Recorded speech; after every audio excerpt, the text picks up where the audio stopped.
Assalamualaikum warahmatullahi wabarakatuh. Alhamdulillah kita bisa bertemu kembali dalam pembelajaran jarak jauh atau PJJ. Kali ini kita masih membahas tema 1, subtemanya subtema 3, muatannya masih muatan IPA. Adapun yang akan kita bahas kali ini adalah tentang sifat-sifat bunyi, memantul, dan menyerap. Baiklah anak soleh dan solehah, sebelumnya seperti biasa kita berdoa terlebih dahulu. Bismillahirrahmanirrahim. Rabbi zidni ilma warzuqni fahma. Rabbi shrah li sadri wa yassir li amri wahlul 'uqdatam min lisani yafqahu qawli.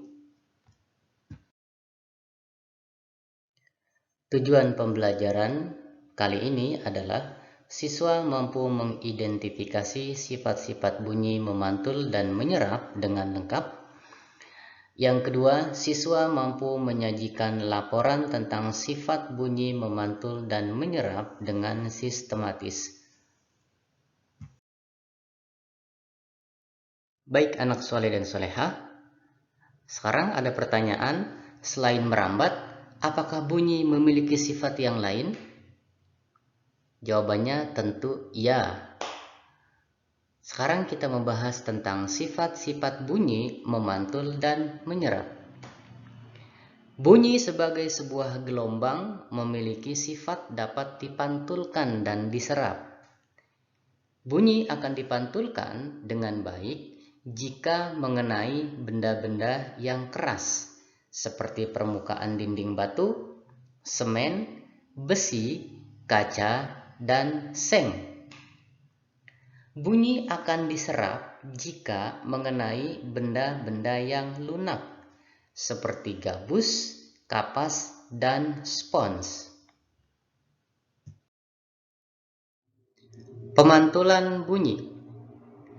Bunyi dapat memantul jika dalam perambatannya dihalangi oleh benda-benda yang permukaannya keras, seperti kayu, kaca, dinding, atau besi. Macam-macam bunyi pantul yaitu yang pertama gaung, yang kedua gema. Nah, apa yang dimaksud dengan gaung dan gema? Gaung adalah bunyi pantul yang terdengar kurang jelas.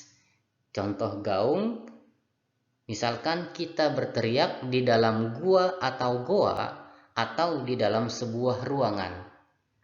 Biasanya kita akan mendengar suara-suara tidak jelas. Sekali lagi, gaung adalah bunyi pantul yang terdengar kurang jelas. Contoh gaung, misalkan kita berteriak di dalam gua atau goa atau di dalam sebuah ruangan. Biasanya kita akan mendengar suara-suara tidak jelas. Itu yang dimaksud dengan gaung. Yang kedua, gema. Apa yang dimaksud dengan gema?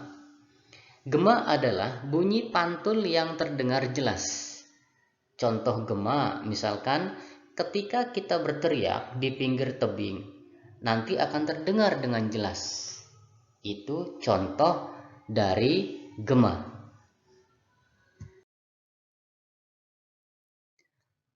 Penyerapan bunyi. Bunyi dapat diserap. Benda-benda yang dapat menyerap bunyi adalah benda yang permukaannya lunak. Benda yang demikian disebut peredam bunyi. Misalnya karpet goni, kertas, kain busa, dan wol. Benda-benda itu dapat digunakan untuk mencegah terjadinya gaung atau kerdam. Dinding dan langit-langit gedung pertemuan, studio rekaman, dan gedung bioskop dilapisi dengan bahan-bahan tersebut. Agar supaya apa? Agar supaya tidak terjadi gaung atau kerdam.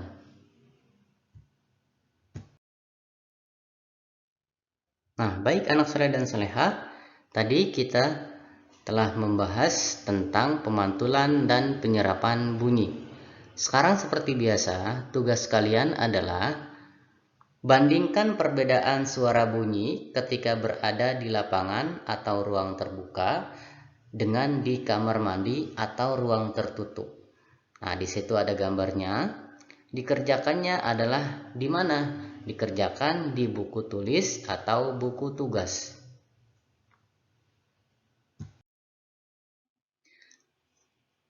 Sekian untuk pembelajaran IPA tema 1 subtema 3 kali ini.